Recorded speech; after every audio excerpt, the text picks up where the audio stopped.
Look at that bicoloring. And more philodendrons, as if I needed more.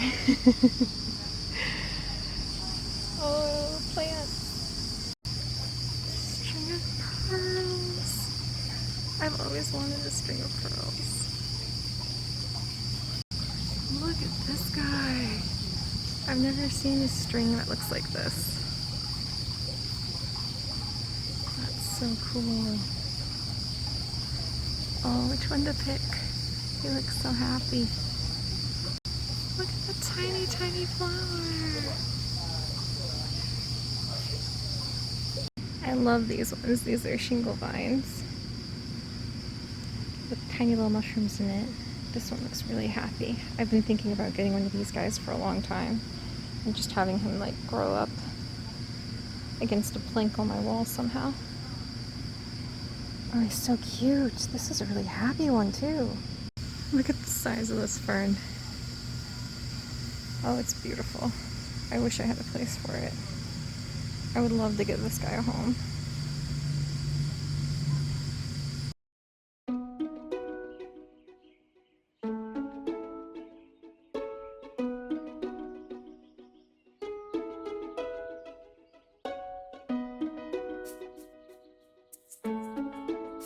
And this is one of the little goodies that Chips and I actually brought back from the plant store today.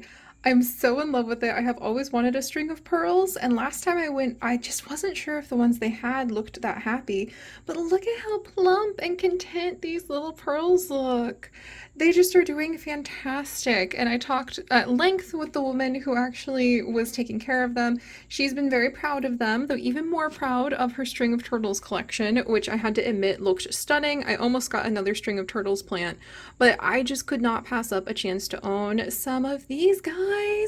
Oh, I wonder what I'm gonna name it. Oh, that's gonna be so exciting. And then we have a whole bunch of tiny, tiny, tiny little baby string of pearls coming in. I kind of want to measure my longest strand and just kind of see how long my longest strand can get. I know eventually you have to like trim them and then you put the end back in, like with these succulents, so they don't get too long. But I think it's going to be very, very happy here. It should have enough light, and if not, I'm thinking about getting a grow light for this corner anyway, so it should be all right. And this time, we're not going to discuss what happened to my string of bananas, okay? Like the fact that you're not supposed to overwater succulents. So this time I'm not going to replant my string of pearls, but what I did is I found a pot that actually fits the well-draining hanging pot. I removed the wires that had it hang, and this will actually come out. So every time it's time for these guys to get watered, which is when these little tight pearls start looking more like raisins, that's when I'm going to actually lift the green pot out. I will thoroughly water it, and then I will put it back into kind of like the hidden pot because I really wanted it to look nice in my room, and I think that actually makes it look a lot nicer. So I'm very, very happy with how this has turned out. I can't wait to see what our string of pearls does. And then the other thing that we brought home from the store, we're passing my little friendship plant and the succulent that Chips gave me back in Ann Arbor on our way down. But the other thing I got was a new pot for my string of turtles, which is a little dried out right now, but I just gave it a great soak. And I didn't even notice till we got home how perfect this tiny green pot is for it, because not only is it the right size, but the string of turtles are these little circular succulents that I love, and they have like little markings down their middle that give them the name of the string of turtles. And would you look at that? The pot actually has little circles just like they do. That's so freaking cute. I can't wait to show Chips when he gets back home because that was really unexpected. But that was our other little find. And then I have one more thing, but I just wanted to reassure you guys if you're like, what on earth is that? That is the forbidden Kool-Aid. Those are the two last crystals for our crystal growing experiment. Don't worry, I'm not going to drink them. I'm just trying leaving them by the window to see if they make better crystals this time. But it's not like something scary and dangerous. It's just science! And this is the star of the show that we actually have just brought home from the garden supply shop. We're going to have a little bit of an adventure to see if our passion flower plant is going to be able to grow indoors with the help of our amazing grow light. It's like the sun hanging out there with my cascading petunias. But we are going to try growing a passion flower for the first time. Chips found these and he just absolutely wanted to get them because he wanted the least boring plants at the plant store. And the woman helping us pointed these out, which I thought was just too perfect. And they are very long lasting blooms of passion flower, which I had no idea we could grow in the area. And I am so excited to try growing indoors. I did a little bit of research and they can grow indoors. And this one is actually a variant that is perennial. So it's going to stay around year after year and not just like die off like once as an annual does. And so as long as I keep it watered and taken care of, this should be a very aggressive spreading vining plant is what the description said. So expect this guy to be twirling and vining all over the place. We got some moss poles that I'm actually going to put up and then crisscross with some twine to give it some space to grow, as it has already outgrown the top of its little trellis right here. It wants to go up, and I think it's going to be really happy reaching for the petunias, and they might try reaching for it because those guys I have to prune like every week now. They're just all over the place. But it should hopefully be blooming soon, and I am so excited about the idea of seeing these gorgeous blooms. What you see here are actually the buds for the blossoms coming in, and there's a lot of them. There's several down here. I think I can see like more forming on the end right over here. And I love twirling vines. I don't think I've ever told you guys that, except for the obvious fact that I love pea pods. But one of the reasons I love peas and beans so much are because I think that these little twirlies are just the best. I think they are so cool, and I love watching the plants stretch and reach. And I actually read an amazing paper about the mechanics of how that happens with the way that the plant will have different like exchanges of water levels and moisture and different chemicals to encourage it to grow in this corkscrew pattern. And the paper went into the mechanics of how this corkscrewing that the plants do is actually really effective at being able to find something to grab onto. So sometimes it just doesn't find anything and it'll form these tight little corkscrews like you can see at the back over here. But sometimes it will keep reaching and keep reaching. And so it'll be able to keep the most stability to go up by doing that swirl pattern, which is why it grows like this. Because that's just like, for physics sake, the easiest way for it to try to reach out so it can grab another plant and grow up. So I just thought that was really cool. I remember reading that paper years and years ago, back when I was still studying botany in university. But this should be a great pot for it to grow in. Chips arranged. They were having a little clan meeting over here, it seems, with the little berry star in the charge. And Chips arranged them just to be cute. We move these little plushies all around the house, and it's so much fun just to be surprised about where they're going, because we like to kind of surprise each other like that. But, oops, sorry back there, Prince. But there's a ton of blossoms on this side too. I think this one's actually getting ready to go ahead and bloom soon. Look at this guy! What a cool twirl! It looks like a little set of wheels. When they do start blooming, you guys are going to be hearing about it because they're going to look like that. Isn't that amazing? I cannot wait to see how these turn out, and I'm going to do my best to try to keep them happy indoors. And the very last little goodie we actually got from the garden shop is this guy. Isn't this so freaking cute? It's a little propagation station that has a magnet in it. So there is a beautiful piece of glass here with a magnet, and there's a little propagation spot. Doink! So it's a test tube that you can use to propagate some of the plants where all you need is a cutting to go into water and grow roots. You can already see this guy has grown quite well. I might actually transplant him into one of my potted plants soon and let him start just sprawling all over the place too. But I have so much pothos all around my room. Just saying. I could probably take more cuttings from some of them that need it, and I could start propagating them over here before repotting them so they can continue turning my office into a complete jungle. And I just fell in love with that cute little test tube. And I ended up putting some sticky tape behind the magnet this time. So this is not magnetic, my window, but it just looked so cool in the window, and I never closed the blinds for the plants. And also because I have like trees giving me privacy. Ha, take that, neighbors. I literally have the most private room in the entire apartment complex. We have checked. It's amazing. But we have got this beautiful test tube. It does come out. So I can go ahead and fill it up with water. I could put in some fresh plants. Oh, that's just so cool. My sister-in-law got one too, and so we're going to be propagation buddies. And we'll just have to see how that works out. I might move it to like somewhere where the magnet can be used in the future, but it just was like, finally, I can put greenery even on my windows now. And that made me very happy.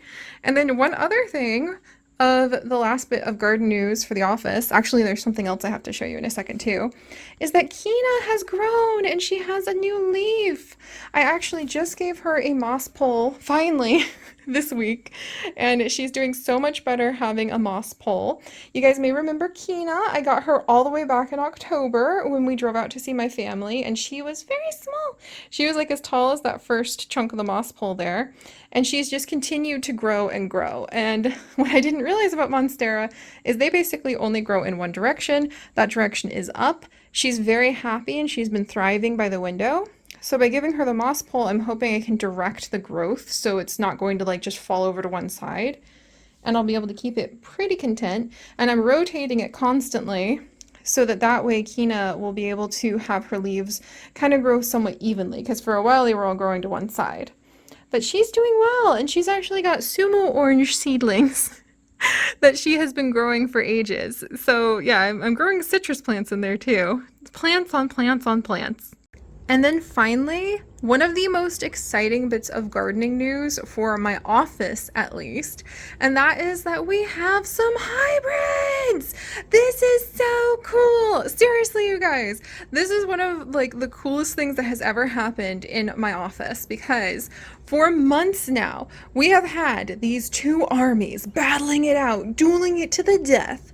We have purple Petunia, we have white Petunia, and they have been fighting non-stop. There used to be 6 Petunia plants in here. There were 2 pink, there were 2 purple, and there were like, let's see, yeah, and there were 2 white, so I had it all evened out. The pink ones got slaughtered early on, crowded out by all of these aggressive spreading brethren of theirs. And then as time went on, we lost the other purple, we lost the other white, and it's just been these 2 with one stem. There's only one pod. We're all like, there it is, way back there. There's one pod there, and there's one pod over there where the purple one comes from. So this is just 2 plants in my aero garden, and they have just been going nuts. I hack them almost in half, like every week. I am not joking. These cascading petunias have lived for almost over a year now. I replanted them after we got back from Yellowstone, and they've just been going nuts and giving me beautiful, beautiful blossoms ever since.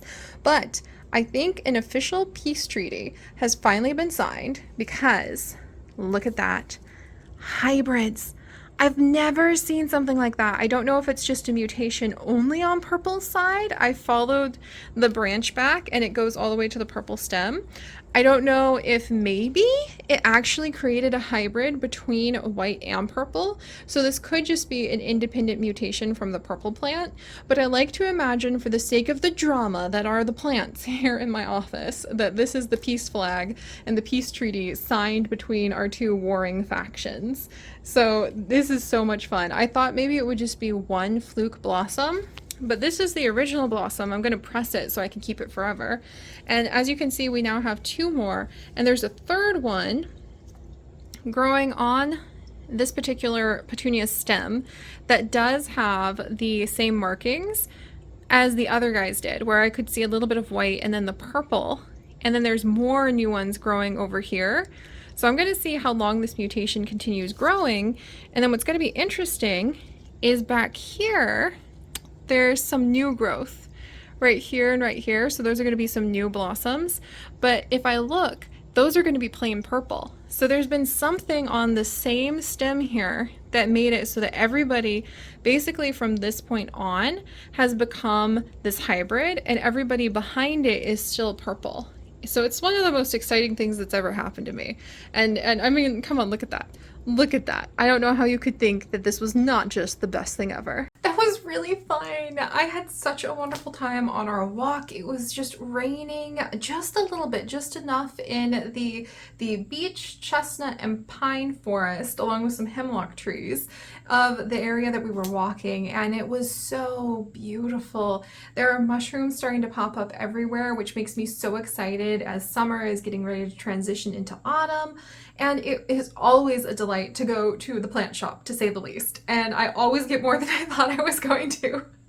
I was thinking maybe I could get one succulent to go ahead and end up replacing my poor string of bananas, which I don't know if it's gonna make it, but I'm gonna do my best. And instead, I ended up bringing home a freaking, like, passion flower? What? This is so cool. I can't wait to watch it go ahead and bloom and follow its little tendrils all over the place. And I love the new container that I got, the new pot for my string of turtles. I think it's going to do great. And every time I glance up and I see that propagation tube, I just smile from ear to ear. If there is one thing, okay, there's a few things I have learned over the past few years. I guess it's been almost 3 years now since like COVID went around. Um, but I feel like I got a lot of lessons. I think everybody had a lot of lessons and a lot of introspective time during then. And one of the things that was really powerful for me is realizing how much I love plants. Which, when I say out loud, is so freaking obvious. I've always adored plants and greenery, but how much I love plants as a way to teach myself, how much I want to learn about how to grow different varieties, how much I want to have my hands in the soil in some way, how centered and connected and calm I feel when I get to take care of plants. I really miss having my own garden, and I really, really, really miss the opportunity to have a yard. I'm thinking back to all the years when I had huge decks and big giant yards in Missouri, and why didn't I get more raised beds put in? Why didn't I grow all of these different plants? Because I was just a little kid. So, I didn't have the resources or the time or the knowledge on how to do those things back then. But now it's just been a very fulfilling realization over the last few years that I want to make more space to really be in a garden and be among plants and to have a sense of responsibility that helps give me purpose from day to day. That is something away from work and away from taking care of family and relationships and other projects that kind of have almost an analytical tone that you can turn off and turn on. And there's something different when you have a sense of purpose and focus from taking care of plants because they work on their own schedule. And I feel like most of the time that means I have to slow down when I'm actually paying attention to my plants. I can't just schedule the best time to water everybody anymore because then I just end up over or under watering them. I have to slow down and figure out just how dry the soil is, just what do the leaves look like. I have to hone my focus and pay attention in a way that nothing else in life really gives me the space for. I feel like we can optimize and we can make things go so fast in so many other areas. I can do that with work. I can, in some ways, even do that with like relationships or food or reading. You can find ways to make things go faster or optimize it or move the time scale around to be more fitting for when you're really busy. But when you're taking care of a lot of plants, you have to go at their time scale. And sometimes that means days where nothing happens. You just get to admire that there's leaves. Nobody's growing any new shoots or sprouts or flowers that make you go, wow, look at that. Nobody needs watering or pruning or any attention. And then other days, I need to like figure out how to repot things or teach myself about how to try to keep my orchid from turning into plant leather and dying on me. And I really like that because it pulls you out of yourself and it really grounds you in the present and paying attention to the little details of the living things with you. I bet if I still had my birds or if I had a different pet, like my crested geckos, I would feel that again. But with everything as it is. Chips and I aren't looking to add a pet to our life at the moment, just in case of big life transitions or when he finishes his PhD, who knows where we'll be. But I am happy to add a bunch more plants. I held off for years because, again, if we don't know where we're going to be, what's the point of having all the plants? And the point is joy. And the point is giving myself the experience. Even if sometimes they don't make it, like my poor string of bananas, which we won't talk about anymore. So I'm really happy, and I am trying to learn more about how to take better care of the plants I have, to learn how to properly ID all of them. A lot of them, up until the last couple months, I've just kind of collected more or less by accident, or just when we popped in somewhere and I was like, oh, that looks cool. Some of them have thrived under my care, like the Z plants are doing really well. Others of them, like my poor orchid, could use me learning a little bit more about their specific care and their specific needs. But I've been adding a ton more plants than I thought I could fit into my office in here lately. And I used to feel bad about that, like, oh, what if I make everything cluttered? But Chips and I had a discussion. The rest of our house, believe it or not, supremely minimalistic. There's like one thing on a lot of the shelves. And that's how we keep it because we both like it that way. But it's different when I step into the doorway of my office and it's just a living place with living creativity, a living jungle of greenery. And it seems fitting to go ahead and have science experiments on my windowsill and unexpected plants I'm trying to grow in whatever floor space I have available. I just need to make sure there's still enough room to do yoga and just dance, but other than that, it's all going to be plants. And I'm kind of looking forward to that. Autumn is coming, which means we'll have a transition into seasons where it's not as bright and sunny anymore. And I always really struggle once winter arrives. But I feel like with a couple more grow lights in here, which is something I plan on doing in the next few months, every time I step into my office, I'm going to have something new that's going to bring me into the present because I'm going to need to take care of all these increasingly like diverse and exotic plants that I have been collecting. And I'm also going to have light and greenery and growing things. And it may not be a backyard, which we don't have. We're on the third story of an apartment. And it may not be an orchard and sprawling wildflower meadows and green bean archways surrounded by raised beds filled with heirloom vegetables like I dream one day I can have for our mountain cottage, if that is the path our life takes. But for now, it's going to be a pretty exotic jungle here in the Cheery Treehouse, which is what I nicknamed this house. So here's a little sneak peek of where we're at. I'm actually thinking of trying to grow some snapdragons in the house and maybe even some beans or peas. We're going to explore that idea. I think if I'm really lucky, I could try to plant some stuff on the deck, but the deck is like a double shade sort of zone. It gets very little sunlight most of the year. I think we're actually going to get a little more sun. Fingers crossed, some more plants out there. And I will keep you guys updated on just kind of like the plants and the garden story. And then maybe I'll do like a proper tour of the little jungle and everything else, like the science experiments and all of the little hidden knickknacks. Hey, Rowlet, that I have sort of tucked everywhere too.